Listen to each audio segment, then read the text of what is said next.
ಎಲ್ಲರಿಗೂ ನಮಸ್ಕಾರ. ಎಲ್ಲರಿಗೂ ಉಷಾಂತರಂಗ ಯೂಟ್ಯೂಬ್ ಚಾನಲ್ಗೆ ಸ್ವಾಗತ. ಇವತ್ತಿನ ವಿಡಿಯೋದಲ್ಲಿ ಗೃಹಲಕ್ಷ್ಮಿ ಯೋಜನೆ ಹಣ ಬರುತ್ತಾ ಬರೋದಿಲ್ವಾ ಅನ್ನೋದ್ರ ಬಗ್ಗೆ ಕ್ಲಾರಿಟಿನ ಕೊಡ್ತೀನಿ. ಈ ವಿಡಿಯೋನ ಇಂಪಾರ್ಟೆಂಟ್ ವಿಡಿಯೋ. ಈ ವಿಡಿಯೋನ ಸ್ಕಿಪ್ ಮಾಡಿದರೆ ಪೂರ್ತಿಯಾಗಿ ಬಿಗಿನಿಂಗಿಂದ ಎಂಡ್ವರೆಗೂ ನೋಡಿ. ಆವಾಗ ನಿಮಗೆ ಸಂಪೂರ್ಣವಾಗಿ ಗೃಹಲಕ್ಷ್ಮಿ ಯೋಜನೆ ಹಣ ಬರುತ್ತಾ ಇಲ್ವಾ ಅಂತ ಕ್ಲಿಯರಾಗಿ ಗೊತ್ತಾಗುತ್ತೆ. ಯಾರೆಲ್ಲ ಫಸ್ಟ್ ಟೈಮ್ ಚಾನಲ್ ನೋಡ್ತಾ ಇದ್ದೀರಾ, ನನ್ನ ಹೆಸರು ಉಷಾ ಅಂತ. ಉಷಾಂತರಂಗ ಯೂಟ್ಯೂಬ್ ಚಾನಲ್ನ ಸಬ್ಸ್ಕ್ರೈಬ್ ಮಾಡ್ಕೊಳ್ಳಿ. ಹಾಗೆ ಪಕ್ಕದಲ್ಲಿರೋ ಬೆಲ್ಲೈಕನ್ನ ಕ್ಲಿಕ್ ಮಾಡಿ. ಆವಾಗ ನಾನು ಯಾವುದೇ ಹೊಸ ವಿಡಿಯೋ ಹಾಕಿದಾಗ ನೋಟಿಫಿಕೇಶನ್ ಬರುತ್ತೆ. ವಿಡಿಯೋನ ಮಿಸ್ ಮಾಡ್ತಾರೆ ನೋಡ್ಬೋದು. ಹಾಗೆ ಈ ವಿಡಿಯೋ ಇಷ್ಟ ಆದರೆ ವಿಡಿಯೋಗೊಂದು ಲೈಕ್ ಕೊಡೋದನ್ನ ಮರಿಬೇಡಿ. ಬನ್ನಿ ವಿಡಿಯೋನ ಕ್ವಿಕ್ ಸ್ಟಾರ್ಟ್ ಮಾಡೋಣ. ನಿಮಗೂ ಕೂಡ ಗೊತ್ತಿದೆ ಗೃಹಲಕ್ಷ್ಮಿ ಯೋಜನೆ ಹಣ ಬರುತ್ತಾ ಇಲ್ವಾ ಅಂತ. ನಿಮಗೂ ಕೂಡ ಕೇಳಿ ಸಾಕಾಗೋಗಿರುತ್ತೆ. ಆ ವಿಡಿಯೋ ನೋಡ್ಬೇಕಾದ್ರೆ ಅನ್ಕೊಂಡಿರ್ತೀರ ಅವ್ರು ಸುಮ್ಮನೆ ದಿನ ಅವತ್ತು ಬರುತ್ತೆ ಇವತ್ತು ಬರುತ್ತೆ ಅಂತ ಹೇಳ್ತಾರೆ, ಆದರೆ ಹಣ ಬರ್ತಾ ಇಲ್ಲ ಅಂತ. ನಮಗೂ ಕೂಡ ಗೊತ್ತಿರೋದಿಲ್ಲ. ಅವ್ರು ಏನು ಹೇಳ್ತಾರೆ ಅದನ್ನ ನಾನು ನಿಮಗೆ ತಿಳಿಸೋ ಪ್ರಯತ್ನ ಮಾಡ್ತೀವಿ ಅಷ್ಟೇ.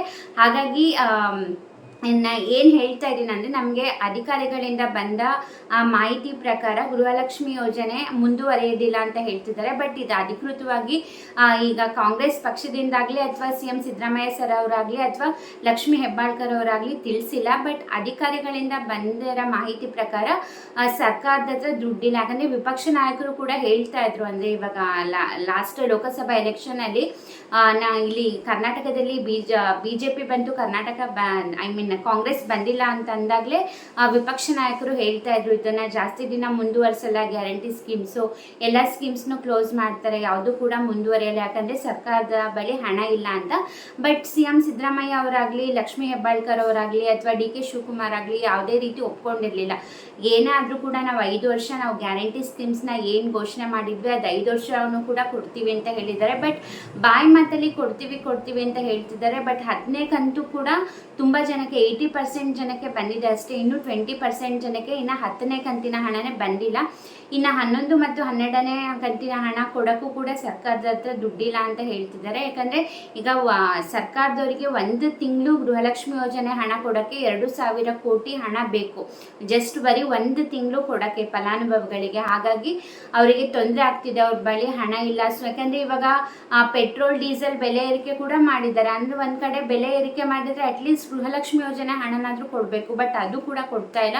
ಬಟ್ ಒಪ್ಕೋತಾನೂ ಇಲ್ಲ ನಮ್ಮ ಹತ್ರ ಹಣ ಇಲ್ಲ, ಈ ಯೋಜನೆಗಳನ್ನೆಲ್ಲ ನಿಲ್ಲಿಸ್ತೀವಿ ಅಂತ. ಬಟ್ ಅದು ಹೇಳ್ತಾ ಇಲ್ಲ.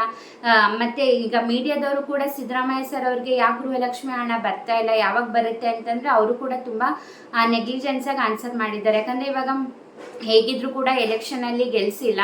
ಮತ್ತು ತುಂಬ ಜನ ಅದನ್ನು ಈ ಗ್ಯಾರಂಟಿ ಸ್ಕೀಮ್ಸ್ನ ವಿರೋಧಿಸ್ತಿದ್ದಾರೆ ಕೂಡ. ಯಾಕೆ ಕೊಡ್ತಾ ಇದ್ದೀರಾ, ಕೊಡಬೇಡಿ ಅಂತ. ಆಗ ಕೊಟ್ಟರು ಬೈತಾರೆ, ಕೊಡ್ದಿದ್ರು ಬೈತಾರೆ. 1-2 ತಿಂಗಳು ಲೇಟಾಗಿ ಕೊಡ್ತೀವಿ ಬಿಡಿ, ನಾವು ಕೊಟ್ಟಾಗ ನೀವು ತಗೋಬೇಕು ಅನ್ನೋ ರೀತಿಲಿ ಮಾತಾಡಿದ್ದಾರೆ. ಯಾಕಂದರೆ ಅವ್ರಿಗೆ ಕ್ಲಿಯರಾಗಿ ಹೇಳ್ತಾ ಇಲ್ಲ, ನಾವು ನಿಲ್ಲಿಸ್ಬಿಡ್ತೀವಿ ಅಥವಾ ಕೊಡೋದೇ ಇಲ್ಲ ಅಂತನೋ ಅಥವಾ ನಮ್ಮ ಹತ್ರ ಹಣ ಇಲ್ಲ ಅಂತನೋ ಹೇಳ್ತಿಲ್ಲ, ಕೊಡ್ತೀವಿ ಅಂತ ಹೇಳ್ತಿದ್ದಾರೆ. ಬಟ್ ಅಧಿಕಾರಿಗಳು ಹೇಳಿರೋ ಪ್ರಕಾರ ಸರ್ಕಾರದ ಬಳಿ ಹಣ ಇಲ್ಲ, ಗ್ಯಾರಂಟಿ ಸ್ಕೀಮ್ಸ್ನೆಲ್ಲ ಅದರಲ್ಲೂ ಗೃಹಲಕ್ಷ್ಮಿ ಯೋಜನೆ ಹಣ ಮುಂದುವರ್ಸೋಕ್ಕಾಗ್ತಾ ಇಲ್ಲ ಅಂತ.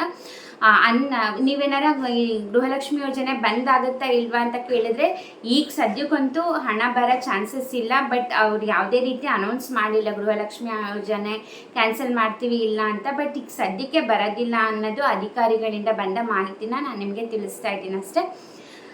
ಯಾಕಂದರೆ ಅದ್ರ ಬಗ್ಗೆನೇ ತುಂಬ ಅದನ್ನ ನಂಬ್ಕೊಂಡೆ ತುಂಬ ಜನ ಕಮಿಟ್ಮೆಂಟ್ ಮಾಡ್ಕೊಂಡಿರ್ತಾರೆ. ಮೆಡಿಸಿನ್ಸಿಗಾಗಿರ್ಬೋದು, ಈ ಸಣ್ಣ ಪುಟ್ಟ ಖರ್ಚಿಗಾಗಿರ್ಬೋದು, ಮಕ್ಕಳು ಟ್ಯೂಷನ್ ಫೀಸ್ ಆಗಿರ್ಬೋದು. ಯಾಕಂದರೆ 2,000 ರೂಪಾಯಿ ಹಣ ಅಂದರೆ ಸುಮ್ಮನೆ ಅಲ್ಲ. ಈಗ ಆ ದುಡ್ಡಿಂದ ಎಷ್ಟೋ ಖರ್ಚುಗಳಾಗುತ್ತೆ ಲೇಡೀಸ್ಗೆ. ಅದನ್ನ ನಂಬ್ಕೊಂಡೆ ತುಂಬ ಕಮಿಟ್ಮೆಂಟ್ಸ್ ಮಾಡ್ಕೊಂಡಿರ್ತೀರ. ಹಾಗಾಗಿ ಅದೇ ಹಣ ನಂಬ್ಕೊಂಡು ಯಾವುದೇ ರೀತಿ ಕಮಿಟ್ಮೆಂಟ್ ತೊಗೊಳಕ್ಕೆ ಹೋಗಬೇಡಿ. ಯಾವುದೇ ರೀತಿ ಅದನ್ನು ನಂಬ್ಕೊಂಡು ಕಾಯ್ತಾ ಕೂರಬೇಡ್ರಿ. ಅವ್ರು ಕೊಟ್ಟರೆ ಕೊಡಲಿ, ಇಲ್ಲಾಂದರೆ ಇಲ್ಲ. ಕೊಟ್ಟರೆ ಸಂತೋಷ, ಕೊಡಲಿಲ್ಲ ಅಂದರೆ ಏನೂ ಮಾಡೋಕ್ಕಾಗೋದಿಲ್ಲ ಅಲ್ವಾ. ಸೊ ಹಾಗಾಗಿ ಈ ವಿಡಿಯೋನ ಮಾಡಿ ತಿಳಿಸ್ತಾ ಇದ್ದೀನಿ. ಈ ವಿಡಿಯೋನ ಆದಷ್ಟು ಎಲ್ಲ ಗೃಹಲಕ್ಷ್ಮಿ ಯೋಜನೆಯ ಫಲಾನುಭವಿಗಳಿಗೂ ಕೂಡ ಶೇರ್ ಮಾಡಿ. ಬಟ್ ಅವರು ಅಫಿಷಿಯಲಾಗಿ ಅನೌನ್ಸ್ ಮಾಡಿಲ್ಲ. ಬಟ್ ಮಾಹಿತಿ ಬಂದಿದ್ದನ್ನ ನಾನು ನಿಮಗೆ ಹೇಳ್ತಾ ಇದ್ದೀನಿ ಅಷ್ಟೇ. ಈ ವಿಡಿಯೋ ಇಷ್ಟ ಆದರೆ ವಿಡಿಯೋಗೊಂದು ಲೈಕ್ ಮಾಡಿ, ನಿಮ್ಮ ಅಭಿಪ್ರಾಯ ಕಮೆಂಟ್ ಮಾಡಿ. ಇಲ್ಲ 2-3 ತಿಂಗಳು ಬಿಟ್ಟಾದರೂ ಕೊಡ್ತಾರೆ ಉಷಾ ಅಂತ, ಅಥವಾ ನಿಮಗೆ ಇಲ್ಲ ಕೊಡಲ್ಲ ಕ್ಯಾನ್ಸಲ್ ಆಗುತ್ತೆ ಅಂತ ನಿಮ್ಮ ಅಭಿಪ್ರಾಯನ ಕಮೆಂಟ್ ಸೆಕ್ಷನಲ್ಲಿ ತಿಳಿಸೋದನ್ನ ಮರಿಬೇಡಿ. ಹಾಗೆ ಈ ವಿಡಿಯೋ ಇಷ್ಟ ಆದರೆ ವಿಡಿಯೋಗೊಂದು ಲೈಕ್ ಮಾಡಿ. ಹಾಗೆ ಸಬ್ಸ್ಕ್ರೈಬ್ ಮಾಡೋದನ್ನ ನೋಡ್ತಾ ಇದ್ದರೆ ವಿಡಿಯೋಗೆ ಲೈಕ್ ಮಾಡಿ, ನನ್ನ ಚಾನಲ್ನ ಸಬ್ಸ್ಕ್ರೈಬ್ ಮಾಡಿ. ಹಾಗೆ ಬೆಲ್ಲೈಕನಲ್ಲಿ ಆಲನ್ನು ಸೆಲೆಕ್ಟ್ ಮಾಡಿದ್ರೆ ನಾನು ಯಾವುದೇ ವಿಡಿಯೋ ಹಾಕಿದಾಗ ನಿಮಗೆ ನೋಟಿಫಿಕೇಷನ್ ಬರುತ್ತೆ. ಪ್ರತಿಯೊಂದು ವಿಡಿಯೋನೂ ನೀವು ಮಿಸ್ ಮಾಡ್ದಲೇ ನೋಡ್ಬೋದು. ಹಾಗೆ ನೀವು ನನ್ನ ಇನ್ಸ್ಟಾಗ್ರಾಮಲ್ಲಿ ಕೂಡ ಫಾಲೋ ಮಾಡ್ಬೋದು, ಲಿಂಕ್ ಡಿಸ್ಕ್ರಿಪ್ಷನಲ್ಲಿರುತ್ತೆ. ಅಲ್ಲೂ ಕೂಡ ಕುಕ್ಕಿಂಗ್ ವಿಡಿಯೋಸು, ಮಿನಿ ವ್ಲಾಗ್ಸು, ಹಾಗೆ ಲಂಚ್ ಬಾಕ್ಸ್ ಸೀರೀಸ್ ಪ್ರತಿಯೊಂದು ವೀಡಿಯೋಸ್ ಕೂಡ ನೀವು ಅಲ್ಲಿ ಚೆಕ್ ಮಾಡ್ಬೋದು. ಹೀಗೆ ಸಪೋರ್ಟ್ ಮಾಡ್ತೀರಿ, ಹೀಗೆ ಎನ್ಕರೇಜ್ ಮಾಡ್ತಾರೆ. ಹಾಗೆ ಇನ್ಯಾವ ಥರ ವೀಡಿಯೋಸ್ನ ನೀವು ನೋಡೋಕ್ಕೆ ಇಷ್ಟಪಡ್ತೀರಾ, ಇನ್ಯಾವುದರ ಸ್ಕೀಮ್ಸ್ ಬಗ್ಗೆ ಮಾಹಿತಿ ಬೇಕಾ, ಅಥವಾ ಅದರ ಬೇರೆ ಯಾವ ವಿಡಿಯೋ ನೋಡೋಕ್ಕೆ ನನ್ನ ಚಾನಲಲ್ಲಿ ಇಷ್ಟಪಡ್ತೀರಾ ಅಂತ ಪ್ಲೀಸ್ ಕಮೆಂಟ್ ಸೆಕ್ಷನಲ್ಲಿ ತಿಳಿಸಿ. ಕಮೆಂಟ್ ಮಾಡಿ, ಆದಷ್ಟು ವೀಡಿಯೋನ ಲೈಕ್ ಮಾಡಿ, ಶೇರ್ ಮಾಡಿ. ನೀವು ಎಷ್ಟು ವೀಡಿಯೋನ ಲೈಕ್ ಮಾಡ್ತೀರಾ, ಎಷ್ಟು ಶೇರ್ ಮಾಡ್ತೀರಾ, ಅಷ್ಟು ಹೆಚ್ಚು ಜನಕ್ಕೆ ನನ್ನ ವೀಡಿಯೋಸ್ ಶೇರ್ ಆಗುತ್ತೆ. ನಿಮ್ಮ ಸಪೋರ್ಟೇ ನನ್ನ ಮೋಟಿವೇಶನ್ ಅಂತ ಹೇಳ್ತಾ ಈ ವಿಡಿಯೋನ ಎಂಡ್ ಮಾಡ್ತಾ ಇದ್ದೀನಿ. ಇಷ್ಟೊತ್ತು ವಿಡಿಯೋ ನೋಡೋದಕ್ಕೆ ಥ್ಯಾಂಕ್ ಯು ಸೊ ಮಚ್.